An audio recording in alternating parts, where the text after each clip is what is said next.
हाय दोस्तों, full stack development using मर्ज series में आपका स्वागत है। आज हम लोग पढ़ने वाले हैं रिएक्ट में क्लास कंपोनेंट।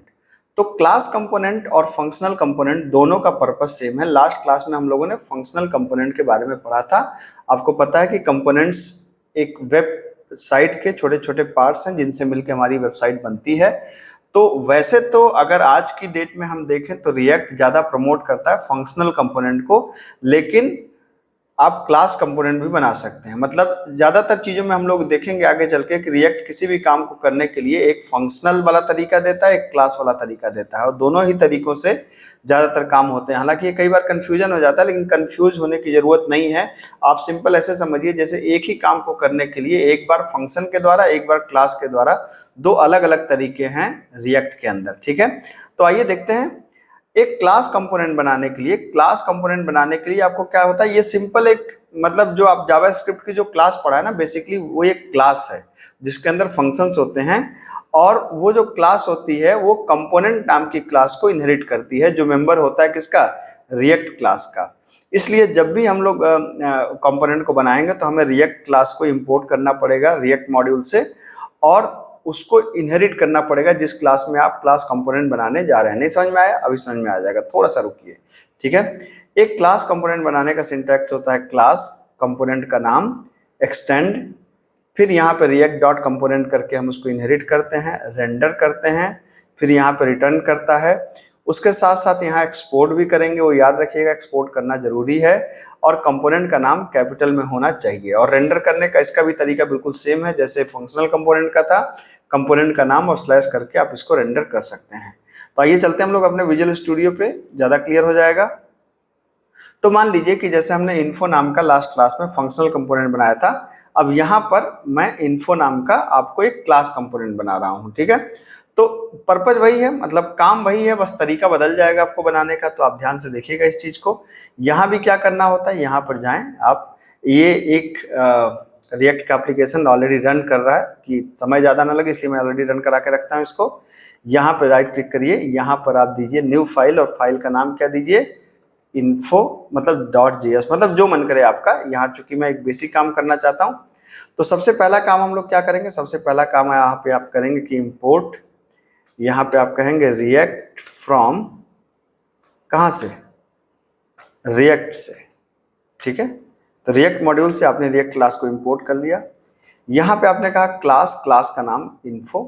ठीक है, और आप कह रहे हैं कि एक्सटेंड करिए किसको, रिएक्ट डॉट कंपोनेंट नाम की क्लास को, ये जरूरी है।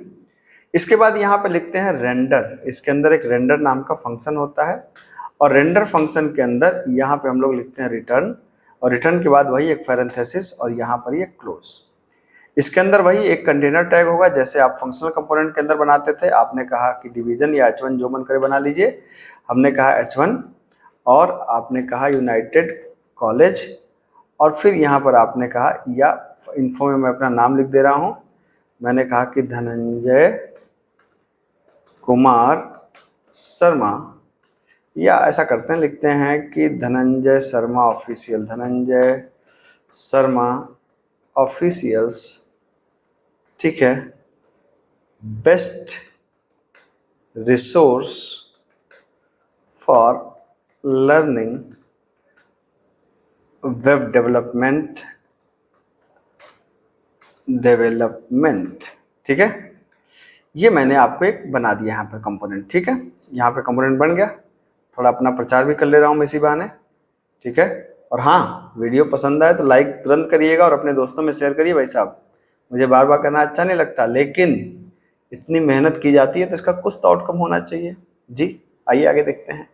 अब इसको क्या करेंगे आप, अब इसको यहाँ पर आप एक बार एक्सपोर्ट कर देंगे, तो आप यहाँ पे कहेंगे एक्सपोर्ट डिफॉल्ट, और क्लास का नाम क्या है, इन्फो।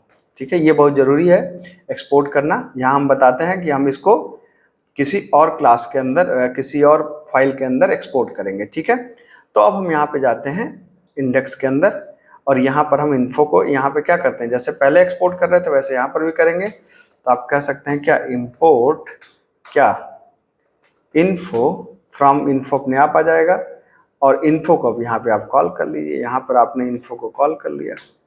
ठीक है, और ये ऐसे करके बंद कर दीजिए। ठीक, तो आप देखेंगे कि जब मैंने इसको कॉल कर लिया तो ये इस समय लोड हो रहा है। Dhananjay Sharma officials best resource for learning web, आप देख सकते हैं।